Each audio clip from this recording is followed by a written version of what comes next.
এই দেখো, আগে যেগুলো কেটে রেখেছি তোমাদের দেখানো হয়েছে, সেইগুলোই এখন রান্না করার পরে তার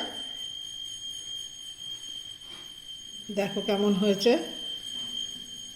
আজকের লাঞ্চ মেনু, এটা আমার আজকের লাঞ্চের মেনু। বেগুন দিয়ে পালং শাক ভাজা, কালো জিরে, শুকনো লঙ্কা, কাঁচা লঙ্কা ফোড়ন দিয়ে, কুমড়ো ভাজা, আলু ভাজা, হাতে মাখার ডাল মাইক্রোওভেনে করেছি। এটা হচ্ছে টমেটো চাটনি, আর এটা হচ্ছে ট্যাংরা মাছের ঝাল। ধনেপাতা, পেঁয়াজ, রসুন, কাঁচা লঙ্কা বাটা, টমেটো বাটা দিয়ে ট্যাংরা মাছের ঝাল করেছি। দেখো কে কে খাবে বলো, চলে আসো আমার বাড়িতে।